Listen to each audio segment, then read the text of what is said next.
Hi, ako nga pala si Christy. Andito ngayon sa bansang Saudi Arabia na masukan bilang isang kasambahay ng Arabo.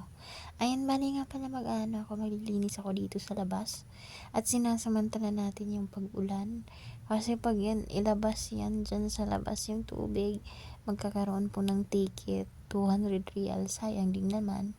So, ayan nga pala, ayan. So, bali, madilim po dyan sa labas, bali minamadali ko lang siya para pang mabilisan.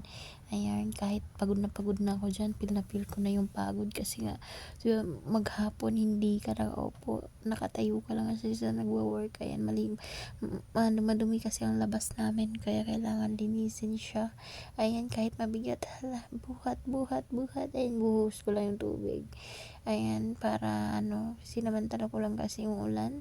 So, minsan din kasi yung pag-ulan is nakakatulong din siya. Ayan, kailangan natin bilisan dyan na pang malakasan talaga na paggalaw na parang ewan.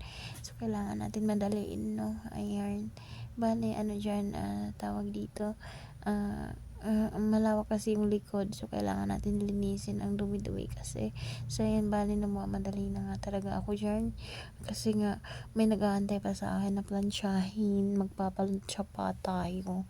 Ayan, hika nga, sabi nila bawal mapagod pero hindi pwedeng sumuko. Ayan, diba? Ayan, kumuha na naman ako ng tubig para banwasan ko yung yung sahig, ay yung tiles pala. Ayan, bali sumayaw pala ako dyan para mapangpawala ng pagod. Ayan, hala, isayaw mo baby, kahit walang music, hala, dance, rain dance. Ayan. Kaya yung mga Pilipino talaga, no, kailangan natin makahanap ng aliw at pasayahin yung sarili natin kahit ay pagod na pagod ka na. Ayan, para di mo feel yung pagod. Ang buhos ko ulit para walisin ulit dyan sa gilid-gilid. Ang dumi niya kasi. Thank you Lord kasi pinaulan mo. Ayan, tuloy, hindi na ako masyadong mahirapan. So yung niya, tawag dito, yung mga dumis na na talaga ng tubig, kaya hindi masyadong mahirap. Kaysa naman yung pa maraming like dust pa yun. Ayun yun. Ayan, minawalis ko lang siya kasi samantalahin natin yung ulan, no. So bale sa gilid-gilid pati ang dumi niyan eh. So ayan nga, bubuhatin natin yung isang dyan, tawag dito, yung kahoy na nakalagay dyan. Ayan, binuhat natin kahit mabigat, diba?